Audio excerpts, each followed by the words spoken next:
Okay, from one marquee game a couple of times ago to this one, number 10 USC on the road at number 21 Notre Dame.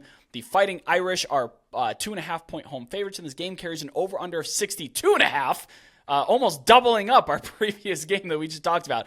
It kicks off at 7:30 p.m. Eastern primetime on NBC.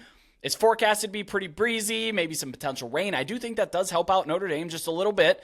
USC, they have some injury issues. Cornerback Damani Jackson missed last week. They really need him in there. Zachariah Branch is progressing, but he's also missed the last 2 games. He's been phenomenal, particularly in the special teams game. I know we've talked about Notre Dame 4 weeks in a row, but I have a bet on this game, so that's why I put him in here. And that bet being USC plus points. I would actually take them outright. My biggest question here is what kind of gas does Notre Dame have left in the tank? And honestly, Jack Swarbrick, what were we doing with this schedule? London game, then Ohio State, at Duke, at Louisville, USC, they're all in a row. There's no bye there. And you could see it when they played Louisville. This team was gassed, absolutely gassed. Louisville's defensive front controlled the line of scrimmage that entire game. And I don't think that's because they don't have the talent or ability. They're a very good offensive line. Joe Alt's probably top 10 NFL draft pick and All-American. It's just because they're out of gas. They don't have any legs. They're tired. I get it. I'd be tired too. Everyone would be. I worry about that against USC's front. I know it's not great, but they've got athletes up there. Barry Alexander, how are you going to handle that? And if we're looking at Brian Fremeau's numbers, each of the last 5 national champions had a +2 net point per drive at year's end. He tweeted that out. If you want a better clarification of that, that's through there. Through 6 weeks, 8 teams have that, and USC's still in the group, guys. I know we've tried to throw them out last couple of times when they're not soundly dominating their lesser opponents, but I think that's because they're just not taking them seriously. It looks like they're playing backyard football. Caleb Boone's like, watch this next TikTok highlight I can do, and it works most of the time when he gets out of the pocket. His arm talent is ridiculous. USC's turnover margin has also certainly regressed to the mean this year. Thank God. We were talking about +22 at the end of the year last year. Absolutely unsustainable, and it was unsustainable because they've come crashing back down to earth. Notre Dame, though, on the other hand, they've actually had some really bad turnover luck. 4 dropped interceptions. They're 115th in their own fumble recovery rate, 116th in opposing fumble recovery rate. So how are their opponents picking them up? Now, yes, USC's defense is a major issue. No dancing around that. I don't need to list numbers to you. You know it's bad. That does open the door for big plays from Audric Estime, Mitchell Evans, Sam Hartman, but can they keep up that pace? They're 93rd in seconds per play this year. And again, how much gas is in the tank? Is the light on? I don't know.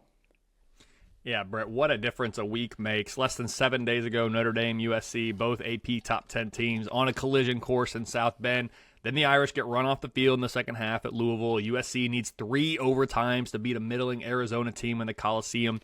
Despite the poor performances a week ago, these teams are still ranked in my most deserving metric. USC is number 15, Notre Dame's number 22.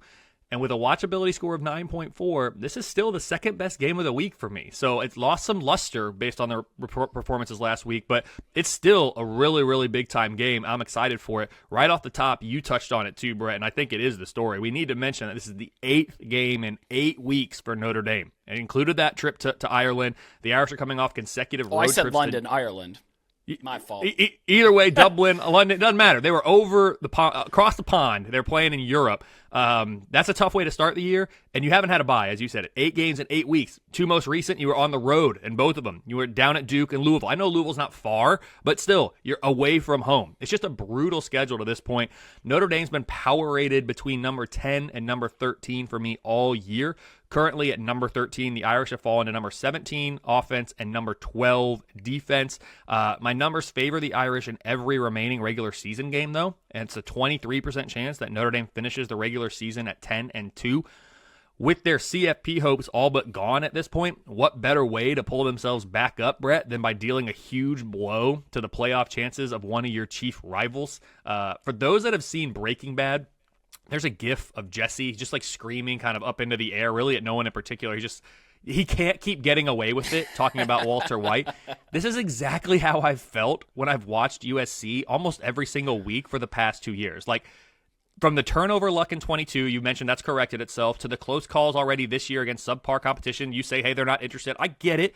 This defense cannot keep getting away with it, Brett. Like, during the Iowa-Wisconsin preview, I asked how many times can we say the same thing about Iowa? Same thing with USC, but just pull a 180 on the sides of the ball here. The Trojan offense is amazing. The defense is not. Offense has been number 1 for me since week 2.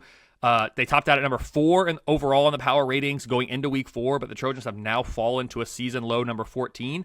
That's because this defense. I have this defense ranked number 63 in my unit power ratings. At some point, it's going to cost the Trojans. It very well might be this weekend in South Bend. Bottom line, I have Notre Dame minus 2.5. It's a 43% chance that USC moves to 7-0 on the year. I think what I'm looking for is, can Notre Dame get to Caleb Williams and limit the amount of highlight reel throws he makes? He's been an absolute killer outside the pocket, improvising, looks like Patrick Mahomes. Look, he's only been sacked twice. Last season, Notre Dame only sacked him twice. Can they get to him a little bit more this year? To be honest, I'm taking USC in this one. I think they win the game outright. I just don't see the legs with Notre Dame here.